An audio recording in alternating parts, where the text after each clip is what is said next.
दोस्तों, सिकंदर और पोरस के किस्सों और कहानियों से इंटरनेट पर बहुत भरमार है। हर कोई एक नई कहानी सुनाता है, लेकिन वास्तविकता क्या है और सिकंदर पोरस की असली सच्चाई क्या है, ये मैंने आप लोगों को पहले पार्ट में बता दिया है।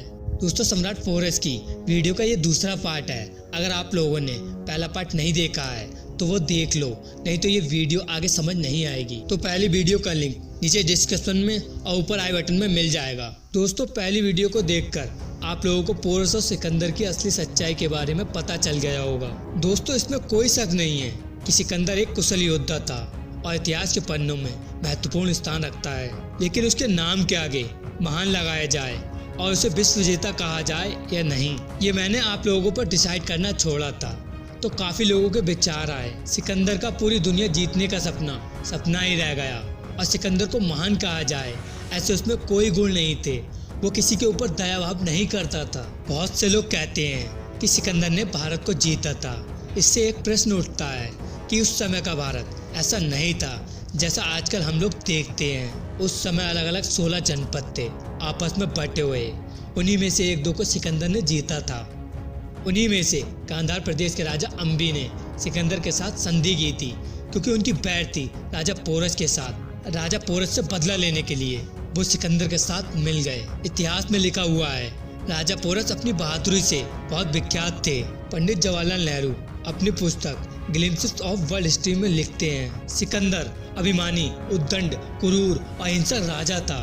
वो खुद को भगवान समझता था। उसने क्रोध में आकर अपने निकटतम मित्रों और सगे संबंधियों की हत्या की थी। और राजा पोरस में दया, भावना, करुणा, हर तरह के गुण थे। वो अपनी प्रजा को अपने परिवार की तरह रखते थे। वो अपने सैनिकों के दुख दर्द को अपना दुख दर्द मानते थे। दोस्तों, आप लोगों ने एक कहावत तो जरूर सुनी होगी, जो जीता वही सिकंदर।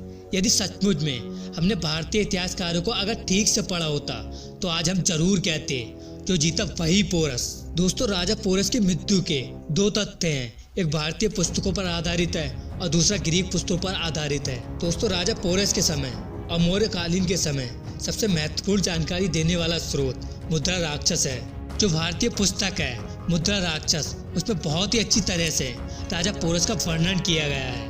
और बाकी भारतीय इतिहास बाद में लिखे गए हैं, राजा पोरस की मृत्यु के बाद। लेकिन मुद्रा राक्षस को सबसे ज्यादा महत्वपूर्ण माना जाता है।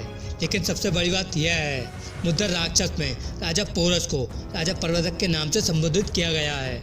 और ऐसा माना जाता है, जिस राजा प्रवर्तक का वर्णन करता है मुद्रा राक्षस, वह और कोई नहीं राजा पोरस ही थे।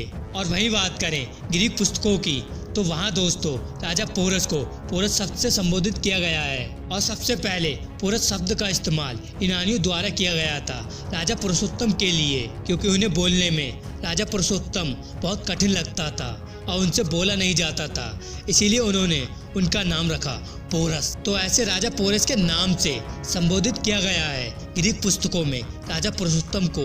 दोस्तों, बात करें इनकी मृत्यु की, दोनों ही भारतीय और यूनानी पुस्तकों में काफी ज्यादा अंतर पाया जाता है। जहां मुद्रा राक्षस ने राजा प्रवर्तक की मृत्यु का कारण सीधे सीधे चाणक्य को बताया जाता है। दोस्तों, जहां तक मैं समझता हूं और मेरे ख्याल से ये बात गलत लिखी हुई है मुद्रा राक्षस में। विद प्रूफ के साथ बताऊंगा, राजा पोरस की मृत्यु के पीछे चाणक्य का हाथ नहीं था। दोस्तों, अगर आप लोगों ने पोरस सीरियल देखा होगा और चंद्रगुप्त सीरियल नए पुराने दोनों देखे होंगे, तो आप लोगों ने देखा ही होगा कि चाणक्य ने राजा पोरस की मदद की थी सिकंदर को हमारे देश से भगाने के लिए। तो ये कैसे हो सकता है कि राजा पोरस की मृत्यु का कारण चाणक्य हैं? और ऐसा राजा जो सिकंदर के खिलाफ खड़ा था अपने देश को बचाने के लिए, तो चाणक्य कैसे मार सकते हैं? और चाणक्य भी उसी देश के थे जिस देश के राजा पोरस थे।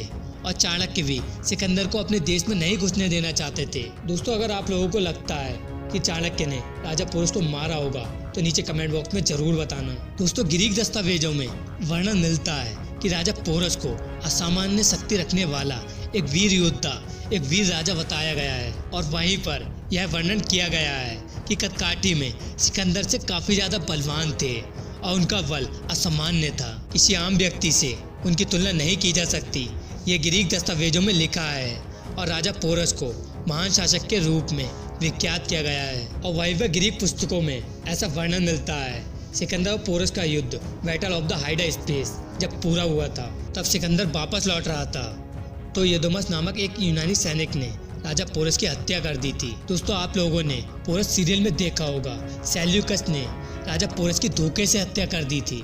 तो दोस्तों इस वीडियो में बस इतना ही। अगर आप लोगों को पोरस की मृत्यु के बारे में और जानकारी हो तो मुझे नीचे कमेंट बॉक्स में ज़रूर बताएं। दोस्तों वीडियो अच्छी लगी तो वीडियो को लाइक करना और पोरस की महानता को फैलाने के लिए इस वीडियो को जरूर शेयर करना, ताकि पोरस की महानता पूरे देश में पता लगे। और अगर पहली बार आए इस चैनल पर तो स्वागत है आपका। इस चैनल को सब्सक्राइब करो, बेल आइकन दबाना न भूलिएगा।